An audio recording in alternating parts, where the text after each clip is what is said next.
I woke Christmas Eve morning the way I'd woken every morning for 93 days. Alone. 9 months pregnant.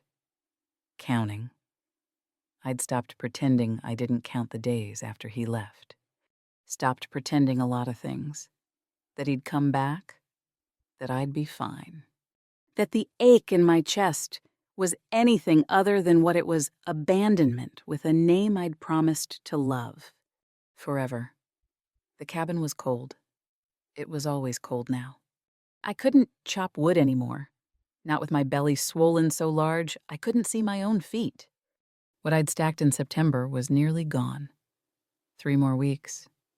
Maybe 4, if I was careful. If the baby waited, the baby wouldn't wait. I knew it the way you know weather's coming. The way animals know to seek shelter before the first snow falls. My body had been preparing for days the tightening, the pressure, the sense of something imminent. This baby was coming soon. Maybe today, maybe tonight. Certainly alone. I set out 1 plate for breakfast, 1 cup for coffee. My hands didn't shake anymore when I did this. I'd shaken for the first month, setting that single place, cried the second month. By the third, I'd gone numb. Numbness, I'd learned, was a kind of mercy. The wind rattled the window frames. December in Montana Territory was unforgiving. I remembered my mother telling me about frontier winters, back before I married and moved west. Back when I'd been foolish enough to think love conquered geography. She'd warned me. I hadn't listened. Girls in love never do. I made coffee from grounds I'd used twice already. Couldn't afford waste. Couldn't afford much of anything. My husband had taken what little money we'd saved. Left me the cabin, the land, the debts, and his child growing inside me. Some men leave notes. Mine left nothing but absence. I talked to the baby while I ate. Did that a lot now. Just you and me, little one, I said, touching my belly. We'll manage. We always do. Lies I told to make the truth bearable. I'd sewn clothes for the baby by candlelight. Little gowns from my own dresses. Cut and stitched with hands that remembered my mother teaching me needlework. Funny what you remember when you're alone. All the small lessons. All the mundane preparations for a life I'd thought I'd have. The first contraction hit just after noon. I was folding the baby clothes, touching them again. Checking my preparations the way you check a locked door 3 times before bed. Making sure. The pain started low in my back, wrapped around my middle like a fist closing. I gasped. Grabbed the table edge. Breathed through it. It passed. I waited. Counted. 16 minutes later, another one came. Not yet, I whispered. Please, not yet. But babies don't negotiate. This one had decided Christmas Eve was the day. I was 50 miles from the nearest doctor. 60 to the midwife in Benton. An eternity when contractions start. I'd prepared as much as one woman could. Boiled water, stacked clean cloths, sharpened my husband's knife for cutting the cord. I'd done everything right. Everything except ensure I wouldn't be alone.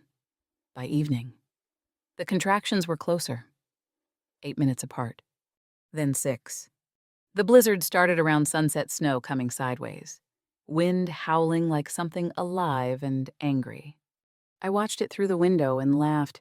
Actually laughed. Of course. Of course the baby would come during a blizzard. Why would anything about this be easy? I'd stopped praying for him to return after the first month. Started praying I'd be strong enough alone. Now I wondered if either prayer mattered. Now I just prayed I wouldn't die giving birth. Prayed my baby would live even if I didn't. Prayed someone would find him crying beside my body and take him somewhere warm. Dark prayers. Desperate prayers. The kind women pray when they're out of options. The contractions got worse. I bit down on the leather strap my husband had used for his horse. The irony wasn't lost on me using his things to survive what he'd left me to face. I should have burned everything he owned, should have erased him completely. Instead, I bit leather that tasted like neglect and broken promises. Night fell. The candle burned. I labored alone while the storm tried to tear my cabin apart. I delivered my son just after midnight, Christmas morning in the darkest part of night. There's no poetry in childbirth when you're alone, no beauty. Just pain and fear and the animal instinct that takes over when your body does what bodies have done since the beginning of time. I pushed because I had to. Breathed because stopping wasn't an option. Caught my own baby with shaking hands and lifted him to my chest while the storm screamed outside. He cried. Thank God. He cried. I cried too. Harder than I'd cried during labor. He was perfect. Small and red and furious at the cold, but perfect. I wrapped him in the blanket I'd sewn, the only one I had, and held him against my skin. Felt his heartbeat against mine.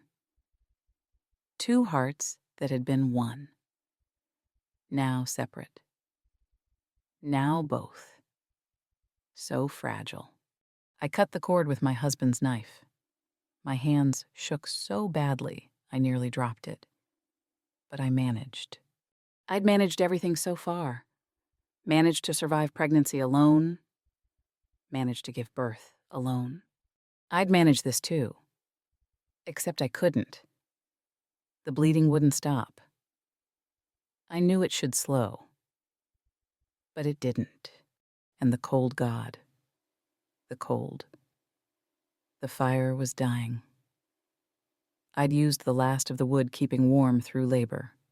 Now there was nothing left, and I was too weak to get more. Too weak to do anything except hold my son and feel both our bodies getting colder. I wrapped us both in my quilt, pulled it up to our chins. My baby, my Thomas. I decided to name him after my father. Thomas nursed a little, then stopped. Just lay against my chest, making small sounds, getting quieter. We were dying, both of us. I'd survived the impossible, and we were dying anyway. I thought about worse ways to go. Couldn't think of any worse ways to bring a child into the world, born in a blizzard, dead before sunrise. I held Thomas closer, sang to him. Some lullaby my mother used to sing. Couldn't remember all the words. Hummed the rest. I'm sorry, I whispered to him. I'm so sorry. That's when I heard it. Hoofbeats. Impossible through the storm, but real. The sound of a horse approaching, stopping, then boots on my porch. Heavy footsteps. A hand trying my door. It was frozen shut. The door exploded inward. Snow and wind blasted through. A man stood silhouetted against the white tall, snow-covered. More ice than human. For a moment I thought I'd died, and this was something else. Something after. Then he moved. Jesus Christ, he said. He crossed the room in 3 strides. I couldn't speak. Could only watch as he assessed the situation with quick eyes the blood. The baby. The dying fire. 2 people freezing to death. He threw wood on the fire. Big pieces from the stack on my porch I couldn't reach anymore. Got flames going fast. Then he took blankets from my trunk blankets I'd been saving. Too precious to use, and warmed them by the fire. You're bleeding, he said. I know. Baby needs warmth. I know.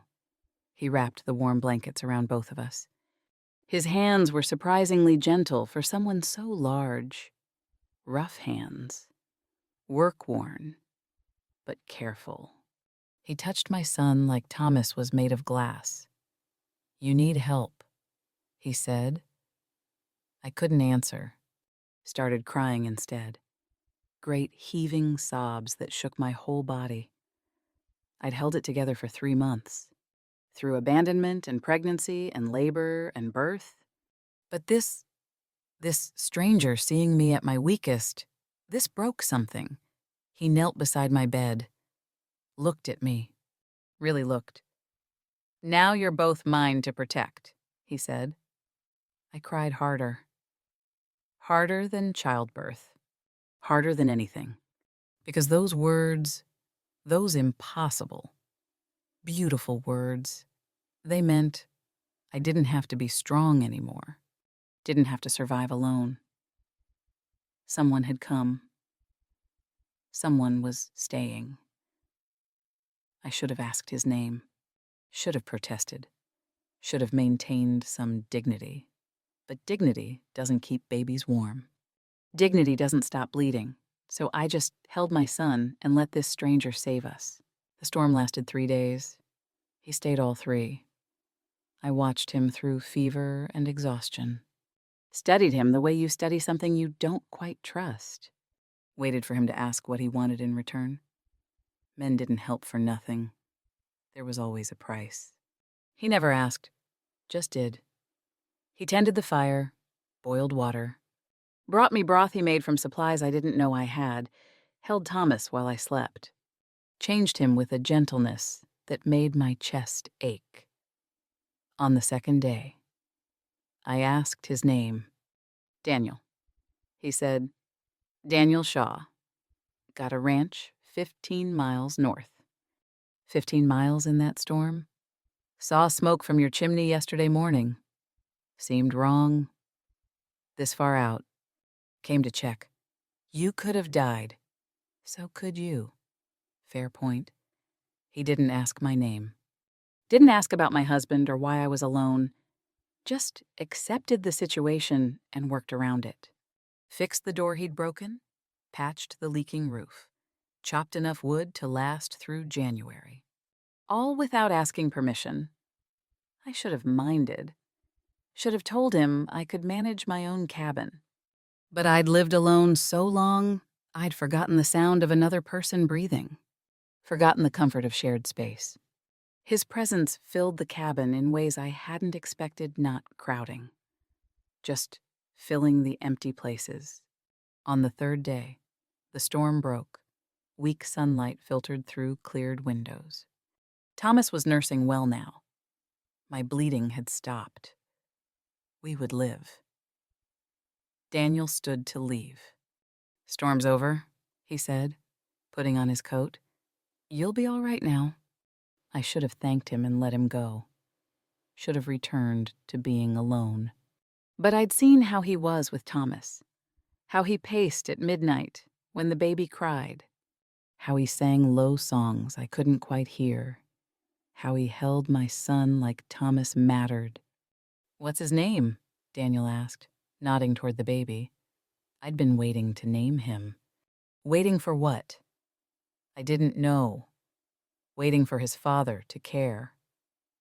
Maybe for someone to witness his existence and declare it important. "Thomas," I said. "After my father." Daniel nodded. "Good name. Boy should know he comes from good men." His father. His father left. Daniel said, quiet. Not judgment. Just fact. "Thomas needs better." I didn't correct him. Didn't defend my husband. Didn't explain. Just felt something in my chest crack open. Something that had been frozen since September. "I'll check on you tomorrow," Daniel said. "Make sure you're both still well. You don't have to." "I know." He left. I watched him ride away through my window. Watched until he disappeared into white landscape. Then I looked around my cabin, at the wood stacked high, the repaired roof, the mended door, the 2 coffee cups sitting on my table. 2 cups. When had I set out? 2 cups? I touched them both. Thought about the man who'd spent 3 days saving strangers. Who'd held my baby like holding babies was something he knew how to do. Who'd said we were his to protect and meant it enough to risk a blizzard. I told myself it was practical. Foolish to turn away help with a newborn and snow to my knees. I told myself I'd send him away once I was stronger, once spring came, once I could manage alone again. But late that night, when Thomas cried and I was the only one pacing, I missed the sound of Daniel's boots on my floor, missed his low singing, missed not being alone. That scared me more than dying had. Daniel came back the next day, and the day after, and the day after that. He never asked to stay, just showed up at dawn, did work that needed doing, left at dusk, chopped wood, hauled water, fixed things I hadn't realized were broken. He brought supplies from town coffee, flour, things I couldn't afford, left them on my table without comment. I stopped protesting after the first week, stopped pretending I didn't need help. But I watched him, studied every movement, cataloged every kindness like evidence I'd need later. The way he warmed my shawl by the fire before I woke. How'd he'd learned to do that? I didn't know. The coffee ready every morning, strong and hot and made with fresh grounds. The cabin warmer than it had been in months. He'd chinked gaps in the walls I hadn't known were there. Small things, constant things. Things that added up to something I didn't have words for yet. It was the rattle that undid me. 2 weeks after Christmas, I woke to find him carving at my table. He worked in silence, shaping wood with his knife, testing the sound, shaping more. Thomas was asleep in his cradle. Another thing Daniel had built, appearing one morning, like magic. "What are you making?" I asked. "Rattle," he said, without looking up. Baby needs something to hold besides his fists. I watched him work. Watched his rough hands that could chop wood and birth calves and survive Montana winters, gentle, that piece of wood into something smooth and perfect. He sanded it until there were no rough edges. Tested the sound himself. Too loud. Adjusted. Tried again. Perfect. He gave it to Thomas. My son grabbed it. Shook it. Smiled. I'd never seen Thomas smile before. "Thank you," I said. Daniel shrugged. "Just wood." It wasn't just wood. It was care carved into shape. It was a man who noticed a baby needed something and made it with his own hands. It was everything my husband had never been. I realized I was crying. Turned away so Daniel wouldn't see. But he saw everything. "You all right?" he asked. "Fine." I lied. We sat in silence. Him at the table, me in the rocking chair nursing Thomas, the fire crackling, wind outside but warmth within. It felt like something, like the shape of a life I hadn't known I could have. My husband made promises, I said finally. Didn't know why I said it. Just needed to. "You make coffee." Daniel looked at me. Really looked. "Coffee matters more," he said. I laughed. Actually laughed. First time in months. It felt strange, felt good, felt dangerous. "I wondered when I'd started counting your footsteps," I said later. After Thomas was asleep, when your silence became familiar, when I began to miss it, when you were gone. Daniel didn't answer. Just kept whittling another piece of wood. But I saw his hands still. Saw him hear me. 2 coffee cups on the table, his coat hanging by mine, the sound of another person in my space. I'd lived alone so long. Now alone felt wrong. Now alone felt like something to fear instead of accept. Trust was a muscle I'd forgotten how to use. 3 months of abandonment had atrophied it. But watching Daniel gentle my son's cries, I felt it twitch. felt something dormant. Wake up.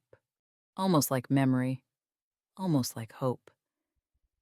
I was in danger, not from him, from wanting this, from believing it could last.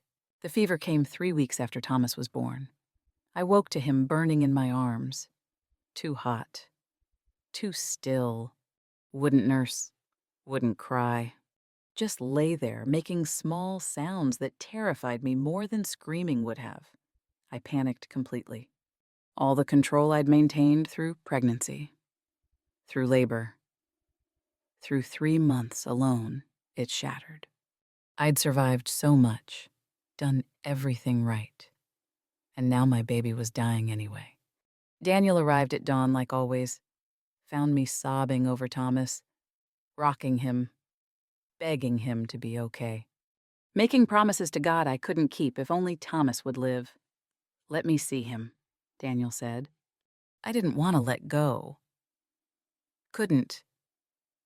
My arms wouldn't work. "I won't hurt him," Daniel said, gentle. "I promise." I let go because I had to, because I didn't know what else to do.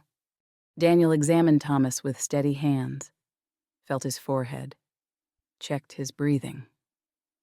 Then he got to work.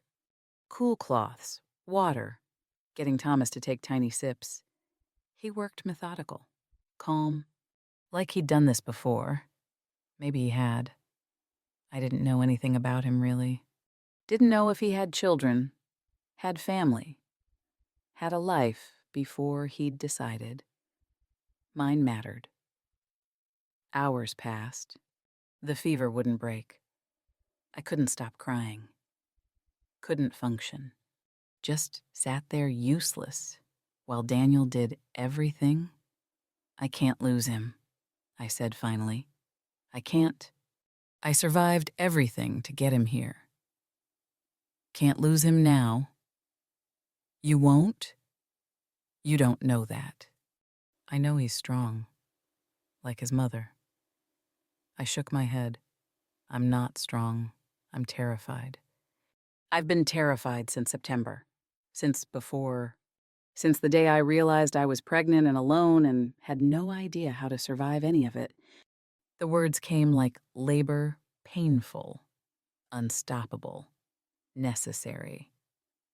I told him about the waiting, about checking the horizon every day for 3 months, about the fear, about the nights I'd counted my own heartbeat just to feel less alone, about believing I'd die giving birth, about the moment I'd wrapped Thomas in that single blanket and accepted we were both going to freeze. I told him everything, all of it. The truth I'd been too proud to say. And now he's sick, and I can't fix it. And I stopped. Couldn't finish. "What do you need?" Daniel asked. "Help." I whispered. "I need help. I can't do this alone. I thought I had to. But I can't. I broke. Completely broke." Sobbed into my hands like a child. Daniel moved, pulled me against his shoulder with one arm, held Thomas in the other, held us both while I fell apart. "I'm not leaving," he said into my hair. "Not tonight, not tomorrow, not when spring comes, not until you tell me to go. And maybe not even then." I wanted to believe him. God, how I wanted to believe. But belief felt like standing at a cliff's edge. One step toward trust, or one step toward falling. "Men leave," I said. "They promise, and they leave." Some men, most men, not me. 2 words, simple and sure. Not me. I held on to that. Held on to him. Held on to the solid warmth of someone staying. Thomas's fever broke at dawn. Slow at first. Then faster. Color returned to his face. He nursed. made his normal sounds, lived. I watched Daniel sing my son back to sleep, watched him gentle and careful and present, and I knew I was in love with him. Terrifying thought. Dangerous thought. I'd loved my husband once. Look how that ended. But this felt different. Built on actions, not promises. On presence, not potential. On coffee made and wood chopped and 3 days in a blizzard because he'd seen smoke and checked. I was in love with him, and it scared me more than anything. My husband returned in mid-February. I heard the horse, looked out the window. Recognized the bay mare he'd left on. My stomach dropped. Daniel was repairing the fence. Thomas was sleeping. I had maybe 2 minutes before my husband reached the door. Not enough time. Not nearly enough. He didn't knock. Never had.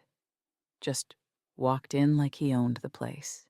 I suppose legally he did. He looked terrible. Thinner, unshaven, drunk even this early. He saw me. Saw Thomas in the cradle. Saw the cabin warm and repaired and full of things that hadn't been there when he left. "Sarah," he said. My name in his mouth felt wrong, like he'd lost the right to say it. "You need to leave," I said. "This is my house. You left it. I came back. Too late." He moved toward me. I stepped back.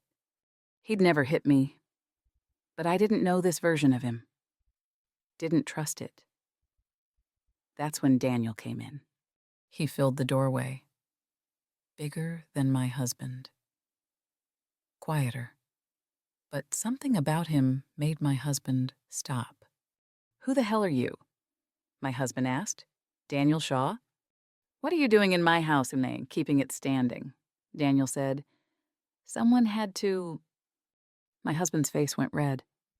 "You sleeping with my wife. That your business?" I asked before Daniel could answer. "You left for 3 months. Left me pregnant. Left me to die. You don't get to come back and ask questions. I'm your husband. You're the man who abandoned me. I had business. You had a pregnant wife." My voice rose. "You had responsibilities. You had vows you swore before God. And you left." Thomas started crying.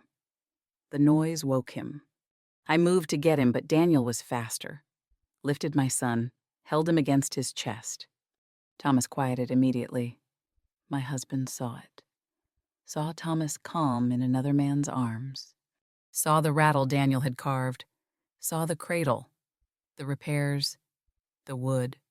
Everything that proved someone else had done what he should have. "That's my son," he said. "Is he?" I asked. "You claim him now. Where were you Christmas Eve? Where were you when I delivered him alone? Where were you when he had fever last week? Where were you for any of it? I'm here now. Now isn't good enough." We stared at each other. This man I'd loved, this stranger wearing his face. Judge will see it different.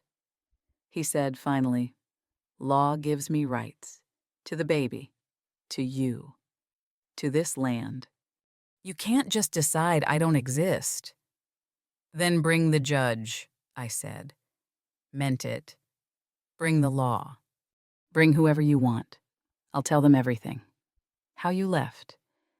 How I nearly died. How this man saved us. When you didn't care enough to stay. You'll lose. Maybe," I said. "But anything is better than pretending you were the one who mattered when it counted." He looked at Daniel. At me. At Thomas. Then he left. Didn't say goodbye. Didn't threaten. Just walked out like he'd walked out before. This time I watched him go, without hoping he'd return. The door closed. Silence. Then Daniel spoke.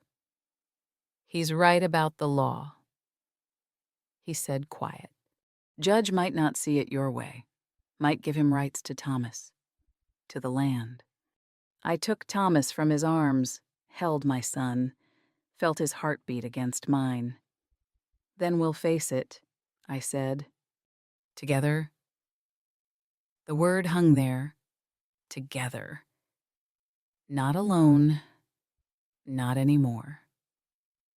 Daniel looked at me. Really looked. And I saw something in his face I'd been too scared to name before. He loved me too. "Together," he repeated. It changed everything. I couldn't sleep that night.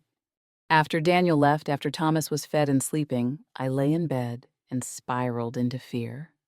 All the what-ifs I'd been too busy surviving to consider came crashing down. What if the judge gave Thomas to my husband Court's favored fathers? Didn't matter if they were good fathers, just that they were legal. What if this brought shame on Daniel? Everyone would talk. Everyone would judge. A married woman living with another man, they'd make it sound sordid. Make me sound like something I wasn't. What if I was being foolish, trading one abandonment for another? Trusting a stranger because he'd shown up when I needed him. That didn't mean he'd stay. That didn't mean he'd stay when things got hard, when people talked, when the easy part was over. What if I was wrong about everything I got up? Started packing? Didn't think about it? Just did it. Grabbed my bag, put in Thomas's things, some clothes, what little money I had left. I'd run before, could run again. Take Thomas and disappear before my husband came back with the law. Before anyone could take him from me. I could do it. I'd survived worse. One woman and a baby could disappear easy enough. Find some town that didn't ask questions. Start over. Again, I was halfway packed when I stopped. Looked around my cabin. At the wood Daniel had chopped. The roof he'd fixed. The cradle he'd built. The rattle on the table carved with careful hands. Looked at the 2 coffee cups. His coat hanging by mine. The space he'd filled just by existing in it. I'd been so scared of being left that I was about to leave the best thing that had happened to us. Leave the man who'd chosen us every single day for 2 months. Who'd never promised anything but showed up anyway. Who'd held my son through fever. Who'd stood between me and my husband without being asked. Running was all I knew. Time to learn, standing still. I unpacked, slow, deliberate, put everything back, chose this cabin, this man, this possibility of something good. Maybe I'd lose. Maybe the judge would take Thomas. Maybe Daniel would get tired of fighting for someone else's family. Maybe all my fears would come true. But maybe they wouldn't, and for the first time in my life, maybe felt like enough. I climbed back into bed, listened to Thomas breathe, watched moonlight on the floor, thought about the girl I'd been when I married young and hopeful, and certain love was enough. Thought about the woman I'd become alone and pregnant and certain nothing was enough. Thought about who I was becoming now, someone brave enough to hope again. I'd spent so long protecting my heart, I'd forgotten hearts were meant to be used. Meant to risk. Meant to break and mend and break again because that's what being alive required. Morning would come. Decisions would need making. My husband might return. The law might take my side or might not. Daniel might stay or might go. But tonight, I chose to stay, chose to fight, chose to believe I deserved good things, even if I lost them. At least I'd have tried. At least I'd have chosen. Sleep came easier after that. I made breakfast for 3 the next morning. Set out 3 plates, 3 cups, made extra coffee. My hands shook doing it. but I did it anyway. Daniel arrived at dawn like always, saw the table, saw me watching him, saw something in my face that made him stop in the doorway. "We need to talk," I said. He nodded, hung his coat, sat where I'd set his place, waited. I'd survived childbirth alone, faced down my husband. But this, asking for the future, this was the hardest thing I'd done, because it required hope, required believing I might deserve it. "I need to tell you something." I started, stopped, started again. "I've been thinking about what you said, about not leaving, about staying even when spring comes." He waited, patient, always patient. "My husband might come back, might bring the law, might have rights I can't fight. And even if he doesn't, people will talk. About you and me, about Thomas. They'll make it sound wrong, even if it's right. They'll judge, and that judgment might land on you, might hurt your reputation, your business, your life." "Let them talk," Daniel said. "It's not that simple." "It is to me." I shook my head. "You don't understand. I'm asking—" I stopped, breathed. "I'm asking you to stay, not just until spring, not just until things settle. Forever. I'm asking you to marry me, to be Thomas's father, to fight whatever comes, together." The words hung there, too big, too hopeful, too everything. "I know it's crazy," I continued, rushing now. "I know we've only known each other 2 months. I know you could find someone better, someone without a husband who might cause problems, someone without complications, but I'm asking anyway because you want this." Daniel finished. "Because I want this," I admitted. "Because I'm terrified, but more terrified of not trying. Because you make coffee. Because you held my son through fever. Because you came through a blizzard when you didn't have to. Because you love me." I stopped, stared at him. "I've been yours since that Christmas night," he said quiet. "Since I kicked down that door and saw you holding your baby like you could protect him from the world with Will alone. I've been yours. Just been waiting for you to be ready to claim me." Tears came. Of course they did, but good tears this time. Relief tears. "I'm ready," I said. "You sure? Because once you claim me, you're stuck with me. I'm not your husband. I don't leave. I don't make promises I can't keep. I stay. Even when it's hard. Especially when it's hard." "I'm sure." He smiled. First real smile I'd seen from him. Changed his whole face. "Then we should probably make it legal," he said. "Before your husband comes back with some judge who doesn't understand how things really are, make it so the law can't question. Make it so Thomas has a father that wants him. People will talk. Let them. You know what you did to survive. I know. Thomas will know when he's older. Anyone else doesn't matter." We married 3 days later. Quick ceremony at the church in town. Just us and Thomas and the preacher and 2 witnesses pulled from the street. Nothing fancy. Nothing like my first wedding with its promises and flowers and hope that turned to ash. This was different. Simple. Real. When the preacher asked if I took this man, I said yes, and meant it down to my bones. When Daniel said yes back, I cried. Not sad tears, not scared tears, tears of recognition. Like I'd been holding my breath for years and finally remembered how to breathe. The preacher pronounced us married. Daniel kissed me, gentle, like I was something precious, like I mattered.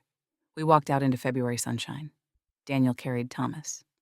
I carried something lighter hope earned through hell. Hope that maybe, just maybe, I'd found what I'd been looking for when I'd stopped looking. My first husband had promised me the world. This man promised nothing. Just showed up every day and made coffee, fixed things, stayed. I'd learned which one mattered more. Spring came the way spring always comes, to Montana slow, then sudden. Snow melting, mud everywhere. Green pushing through dead brown. Life insisting itself back into existence. My husband never returned, never brought the law, never came for Thomas or the land or anything else. Someone in town told me he'd moved to California, started over. Good for him. I thought, good for all of us. The talk lasted about a month. People whispered, made assumptions, said things about me they thought I couldn't hear. I let them. Didn't waste energy defending myself to folks who'd decided my story before hearing it. One woman, Mrs. Patterson from the Mercantile, asked me straight out one day, "Did you love your husband?" she asked. I thought I did. I told her truthfully. Found out I loved the idea of him more than the reality. And Daniel, I smiled. Daniel I love for what he is. Not what I hoped he'd be. She nodded like that made sense. Maybe it did. Life settled into rhythms. Daniel moved in properly. Not sneaking in at dawn and leaving at dusk, but living there, sharing space, making it home together. I taught him to read better. He taught me to track deer. We planted a garden together, his knowledge of when to plant, my memory of my mother's vegetables. Thomas took his first steps between us. Fell, got up, tried again. We both caught him. Summer brought work. Fall brought harvest. Winter brought quiet evenings by the fire. Thomas grew. Started talking. Called Daniel Papa without hesitation. Called me Mama with that same surety children have before the world teaches them doubt. Christmas came again. 1 year since the night I'd given birth alone. 1 year since Daniel had kicked down my door. 1 year since everything had changed. We made it a tradition. Every Christmas Eve, we light one candle. The single candle I'd labored by. We put it in the window and sit in its small light. Quiet, remembering. Then Daniel lights the others. Every candle we own fills the cabin with light, and we celebrate. Tell me the story, Mama. Thomas said this Christmas, 2 years old now. Too young to understand, but old enough to ask. So I told him. The true version, not the cleaned up one. You were born in a blizzard. I started, on Christmas night, just you and me. I thought we were going to die. We almost did. But then Papa came through the storm. He found us. Saved us. And we became a family. Papa saved us, Thomas repeated. Proud, Papa saved us. I agreed, and we saved him right back. Daniel smiled, pulled me against his side, kissed my hair. That's right, he said, later. After Thomas was asleep, Daniel and I sat by the fire, 2 rocking chairs, his and mine, moving in the same rhythm. You ever regret it? I asked. Taking on someone else's wife? Someone else's child? Someone else's problems? Every day, he said. I looked at him. Surprised? He grinned. I'm joking. Never once. Best decision I ever made was checking that smoke. Best decision I ever made was setting out 3 plates. I said. We sat in comfortable silence. The kind of silence that only comes from people who know each other deep, who've survived hard things, who've chosen each other over and over until choosing becomes breathing. I thought about the woman I'd been a year ago, alone and terrified and certain she'd die alone. Thought about the woman I was now, still scared sometimes, still uncertain, but not alone. Never alone again. That Christmas night, I'd given birth twice. Once to my son. Once to myself, the woman who could survive anything but chose not to survive alone. The woman who learned that being found isn't the same as being rescued, that accepting help isn't weakness. That hope isn't foolish when it's built on actions instead of promises. Daniel hadn't saved me. He'd witnessed my strength, then offered his own. Together, we'd built something neither of us could have built alone. We built home. I love you, I said. Didn't say it enough. Should say it more. I love you too, he said back. Both of you. All three of us. All three of us. I repeated. Outside. Snow started falling. Gentle this time. Beautiful. Inside, the fire crackled. Thomas breathed steady in his sleep. Daniel held my hand. And I understood what my mother had meant all those years ago when she told me about frontier life. It's hard, she'd said, harder than you can imagine. But when you find your people, your real people, it's worth every hardship. She was right. I'd found my people. In a blizzard. In the darkest moment. In the impossible space between dying and living. I'd found them. And they'd found me. And that was worth everything.